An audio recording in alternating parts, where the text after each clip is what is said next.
In 1943, it was one of our strategic aims to draw as many German forces as possible away from the Russian front and French coastal areas and to contain them on the Italian peninsula while liberating as much of Italy as might be possible with the means at our disposal. As the bulk of our supplies was directed to England for the forthcoming invasion, operations in Italy had to be conducted on an extremely limited scale. Thus it came about that during the winter months, the number of Allied divisions in Italy was greatly reduced. Yet so determined was their effort that they succeeded in holding in Italy a very large number of German divisions during the pre-invasion period. San Pietro in the 5th Army sector was the key to the Liri Valley.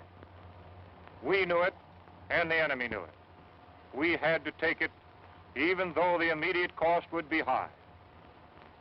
We took it, and the cost in relation to the later advance was not excessive.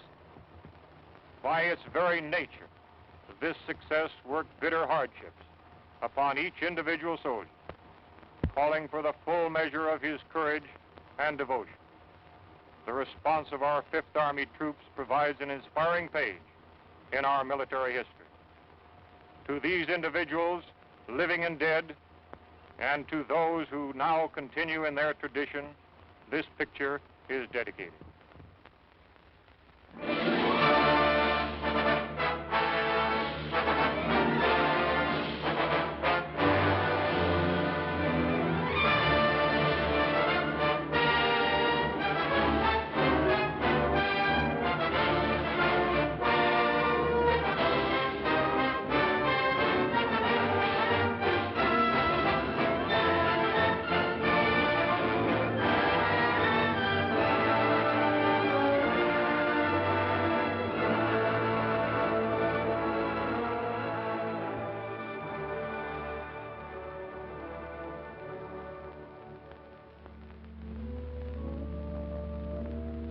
Liri Valley lies in the Italian Midland, some 60 miles northwest of Naples to some 40 miles southeast of Rome. A wide, flat corridor enclosed between 4 walls of mountains.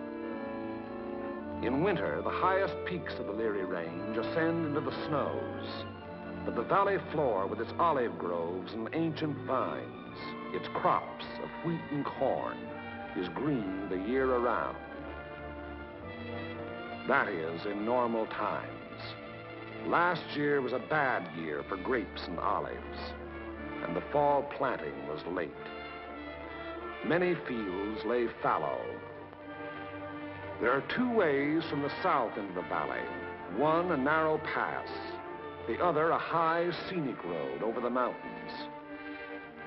They converge before the site of the ancient village of San Pietro, which for 700 years has stood at the threshold of Liri Valley, welcoming the traveler.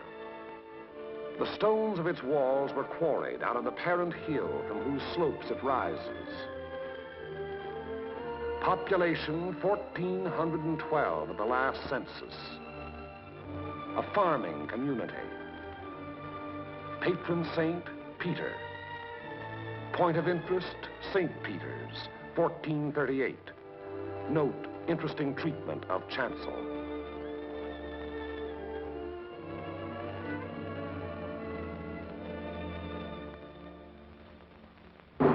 From the end of October 1943 until the middle of December, San Pietro and the surrounding ground was the scene of some of the bitterest fighting on our 5th Army front. The Italian campaign had entered its second phase, the push forward again, after a static period brought on by heavy seasonal rains. Our battle lines were haphazard as the terrain itself, with its flood-swollen rivers that twisted back and forth across our line of march so that each river seemed like 5. And where there was no river to cross, a mountain blocked our going, each peak ahead being a few meters higher than the last we had won, so that each new peak had to be fought for, the hard, uphill way, with the enemy looking down our throats. They had had time to fortify and camouflage their positions. No amount of artillery fire or aerial bombardment could force them to withdraw.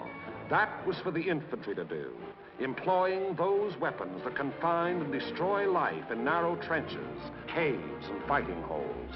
It was up to the man with the rifle, the man under fire from all weapons, the man whose way all our weapons, land, air, and sea, serve only to prepare. It was up to the foot soldier to attack a hidden enemy over ground that was sown with mines, the anti-personnel S-mines that fly up at a football to explode beneath the groin. Nowhere along the entire front were enemy preparations more elaborate than in the San Pietro area. For San Pietro stands at the threshold of Liri Valley, and through Liri Valley, wide and level, runs the most highly prized length of road south of Rome. By early December, we had taken and were holding high ground to the northeast, east, and south of San Pietro, the Camino Maggiore hill mass being last to fall. An Italian brigade under Allied command had made a vain attempt to capture Mount Lungo, possession of which would have acted greatly to our benefit in the impending action. The Italians were all but annihilated. In view of their excessive losses, further operations against Mount Lungo's strategic heights were abandoned. And it was decided to make a direct frontal assault on enemy positions in and around San Pietro. Elements of the 36th Texas Infantry Division were rotated from position to position, overlooking the valley, so the troops might study the terrain ahead from various viewpoints.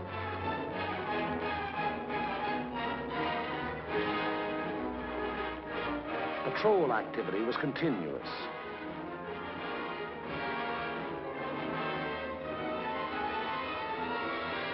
Day and night, units went out to reconnoiter the ground, draw fire, take prisoners, thus adding to the sum of our information about the enemy. High points, Mount Lungo's 351 and Mount Simucro's 1205 and 950 were all manned in force. The town itself was strongly garrisoned with numerous mortar, machine gun, and heavy weapon emplacements. 4 enemy battalions were dug into a line of connecting trenches and mutually supporting pillboxes in depth that extended from the base of Mount Lungo, northeast across the valley floor to the base of Mount Simucro. Another battalion was organized to defend the high ground northwest of San Pietro.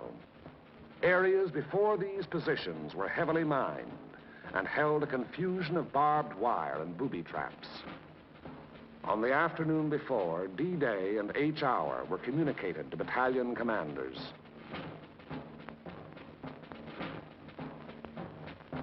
December 8th, at 0620 hours, the 1st Battalion of the 143rd Infantry Regiment to attack the summit of 1205, having moved up the mountain under cover of darkness, and upon achieving its objective to attack along the ridge to a point northwest of San Pietro.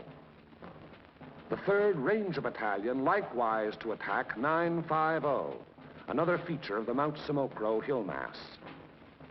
The 2nd Battalion of the 143rd to attack over the terraced olive orchards northeast of San Pietro. The 3rd Battalion acting in support to follow the 2nd at 400 yards. Of the original force to establish the beachhead at Salerno, the 143rd had since spent all but a fortnight in action under extremely bitter weather conditions. At Salerno, at the Volturno crossing, it had taken mortal punishment. The task ahead promised no less bloodshed, yet it was undertaken in good spirits and high confidence. The 1st Battalion began the long, rugged climb up Mount Simucro.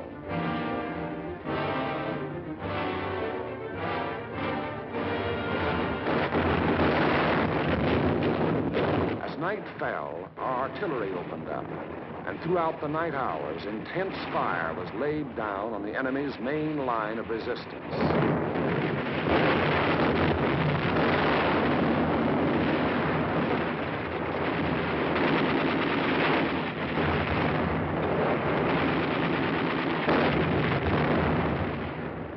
It had rained most of the night, and it was raining at each hour when the 2nd and 3rd Battalions crossed the line of departure.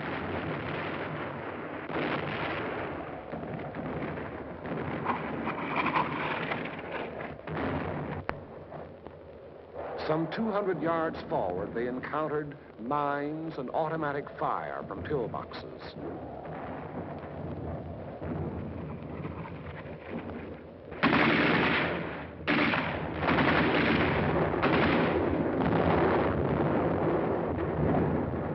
Artillery were deadly accurate by reason of excellent enemy observation from Mount Lungo, overlooking our advance, which continued another 200 to 400 yards.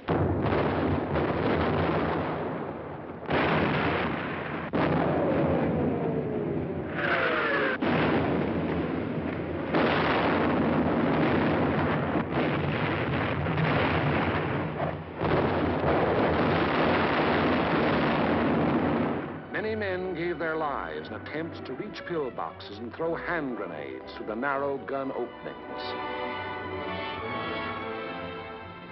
The 3rd Battalion was committed.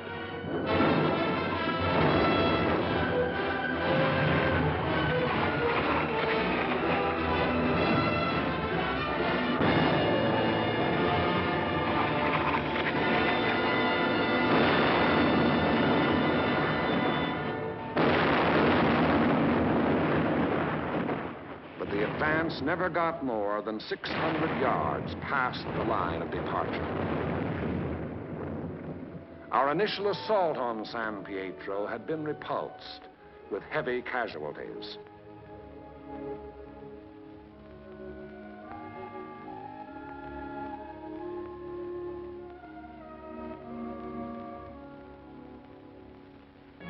The attack on Hill 1205, however, was a brilliant success. Leading elements of the 1st Battalion had gained the summit of the objective before a strongly entrenched enemy knew that an assault was in progress.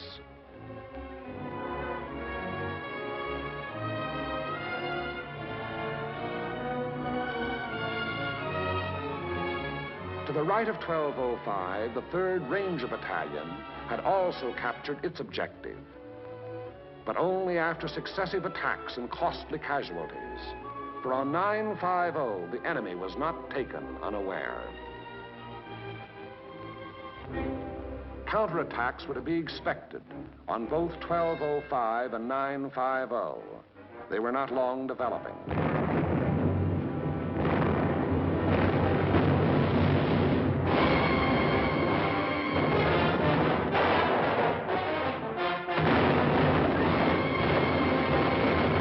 The first was launched during the early daylight hours, and even as it was beaten off, another took form.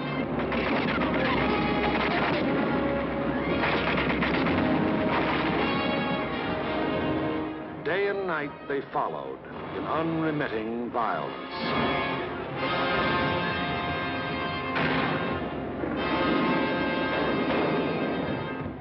The toll of enemy dead mounted with each new attempt.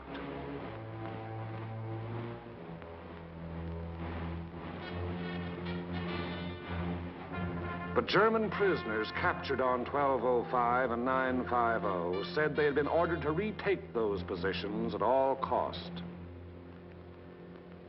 In addition to defending Hill 1205, the 1st Battalion, obedient to the field order, undertook the reduction of enemy defenses which were organized along the ridge running west.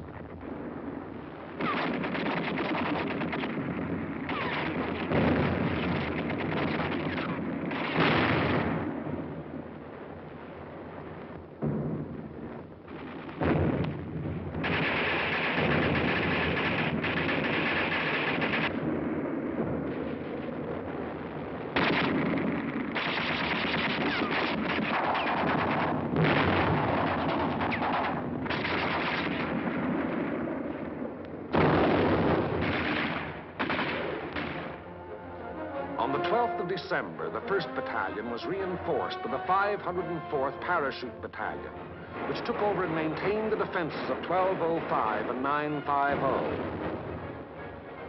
thereby enabling the 1st Battalion to throw its entire remaining strength into the assault along the ridge. But the first strength had dwindled and shrunk in the 5 days past, and there was now a question as to whether its existing numbers were sufficient to prevail. Reports during the night of the 14th of December stated that the enemy was offering bitter resistance and that the issue was in grave doubt. Meanwhile, on the olive terraces below, the 2nd and 3rd Battalions had twice again attempted to reach their objective. Both times they had come up against a wall of automatic weapon, mortar, and artillery fire. Volunteer patrols made desperate attempts to reach enemy positions and reduce strong points. Not a single member of any such patrol ever came back alive. Our attacking forces were furnished excellent aerial cover by Allied fighter patrols. But now and then, enemy planes were able to slip through and to bomb and strafe our positions, which to all purposes had remained unchanged since the first day. To break the deadlock, orders were given for a coordinated divisional attack. The 2nd and 3rd Battalions of the 143rd to proceed in the execution of the original orders. Acting in conjunction, Company A of the 753rd Tank Battalion to attack San Pietro from the east over the high road. 1 battalion of the 141st to attack over the flat valley floor.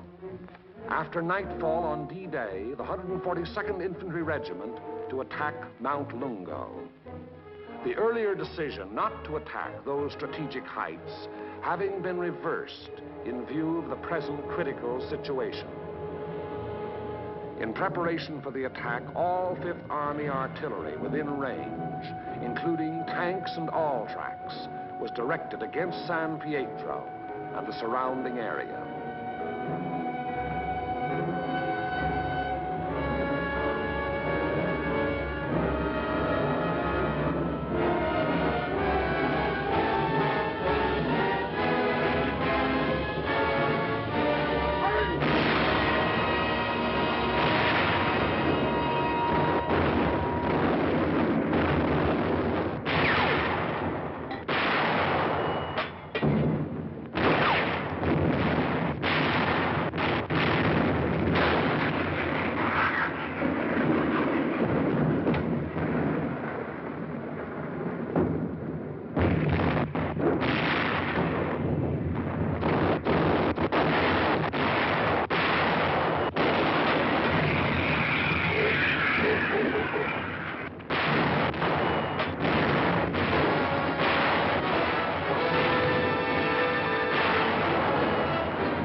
H hour, 1200 hours. D-Day, the 15th of December. The 141st Infantry advanced some 400 yards from its line of departure, to be borne down and held powerless under the weight of enemy fire. The 2nd and 3rd Battalions of the 143rd advanced some 100 yards beyond their former positions to a point almost directly before forward enemy defenses. And for the 3rd time, they were forced to take such cover as the quaking earth could offer. And the tanks. Orders were for them to enter the town and to locate and destroy the heavy weapons there, which were leveled against our attacking foot soldiers. The high road into San Pietro is a narrow mountain road, and from the beginning of its winding descent in the Liri Valley, it was under direct enemy observation.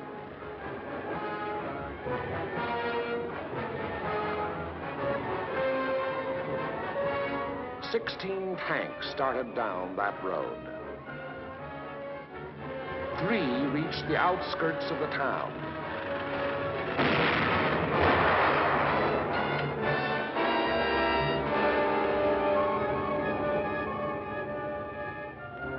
Of these, 2 were destroyed, and 1 was missing. 5 tanks were immobilized behind enemy lines, their crews having to abandon them. 5 tanks hit enemy mines within our lines and were thereupon destroyed by enemy gunfire. 4 tanks returned to the bivouac area. After dark, 2 companies, 1 from the 2nd Battalion and 1 from the 3rd, finally succeeded in penetrating enemy positions before San Pietro. But receiving both frontal and flanking fire, they were forced to retire.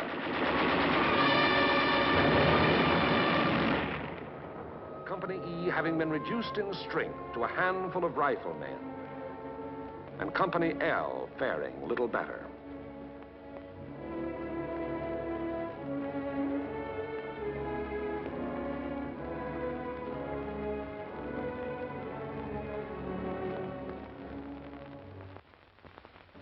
On the Mount Samocro Ridge, the 1st Battalion fought its way to within a few hundred yards of the objective.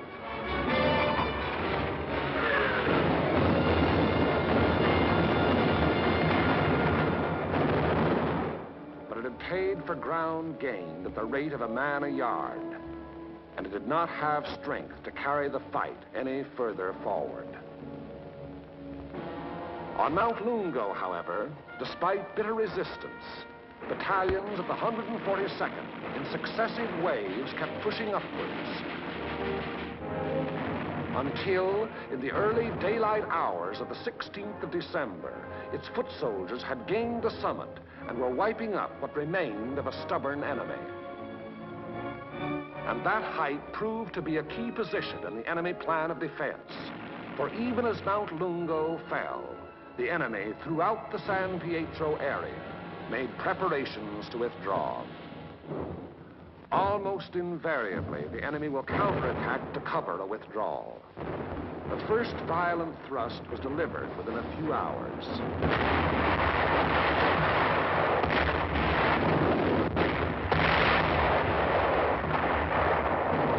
And thereafter, counterattacks came in waves, the roar of the last mingling with the rush and fury of the next to break. Many companies lost all their officers. Enlisted men came forward as inspirational leaders to rally their battered companies into resisting yet one more onslaught. Our own artillery was brought to fall within 100 yards of our front-line elements. After 5 hours, during which the earth never ceased to tremble, counterattacks ended, indicating that the withdrawal of the enemy's main body had commenced.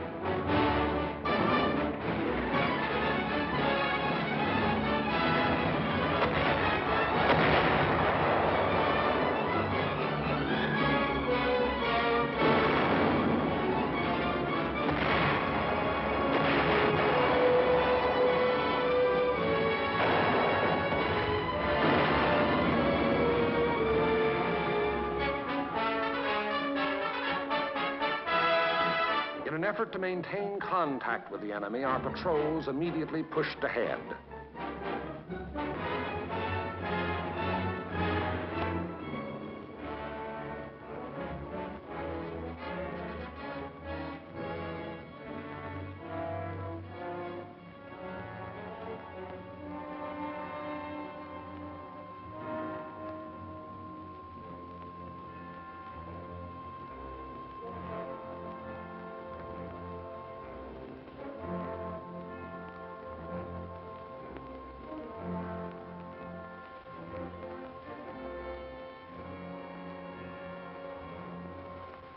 Entering the town, they discovered that San Pietro was ours for the taking.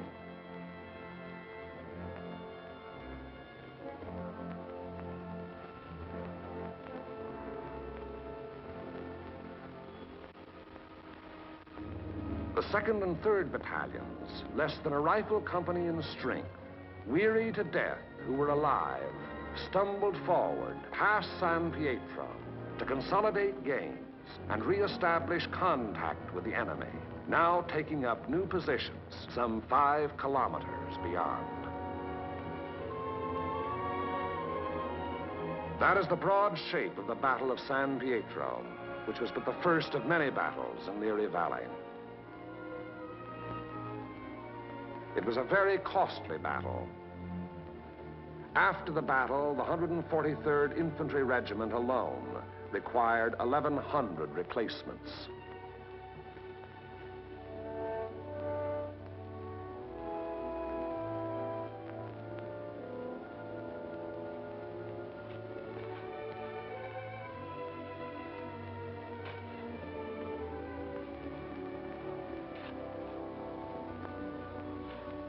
The lives lost were precious lives to their country, to their loved ones, and to the men themselves.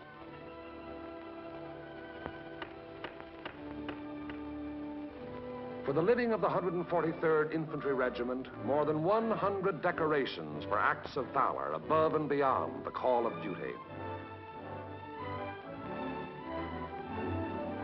Many among these you see alive here have since joined the ranks of their brothers in arms who fell at San Pietro.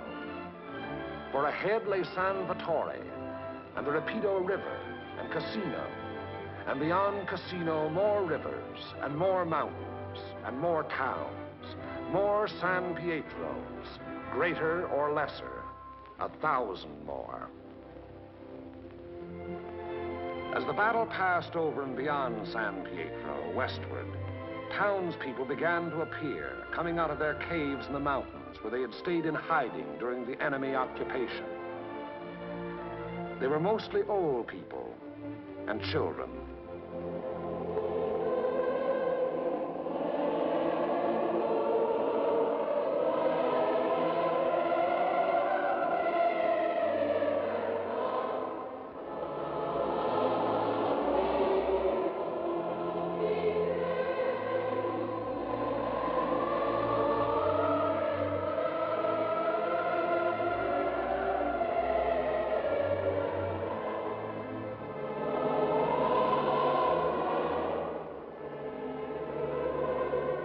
Townspeople were warned against enemy mines and booby traps, which were in the process of being cleared.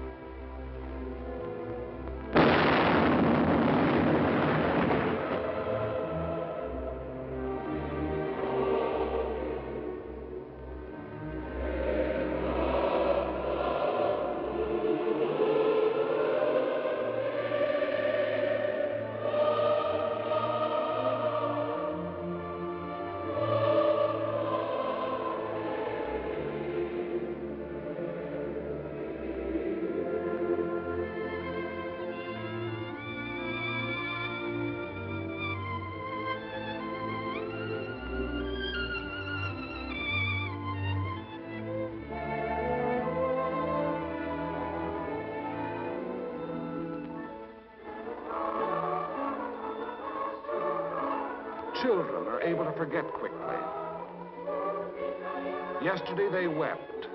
Today there are smiles and even laughter.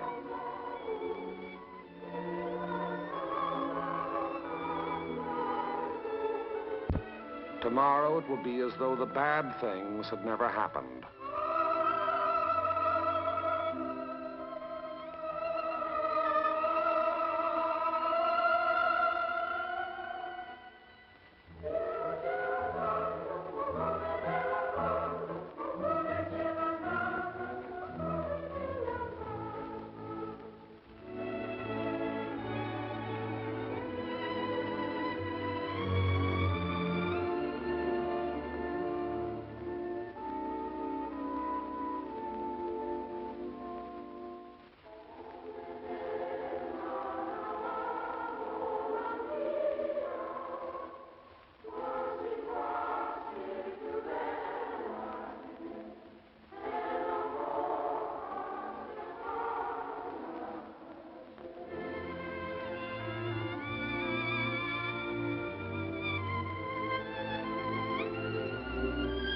Living was resumed in San Pietro.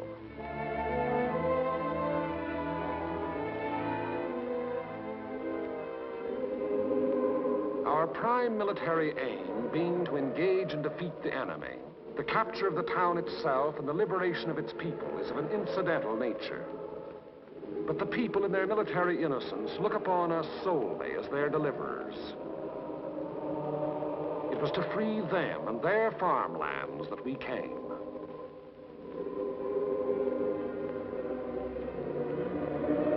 Behind our lines, southwest to the sea, the fields are green with growing crops planted after our coming by other people of other towns who believed likewise.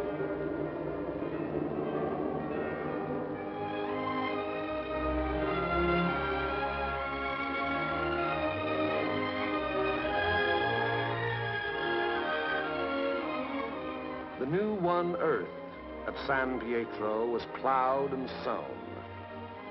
It should yield a good harvest this year.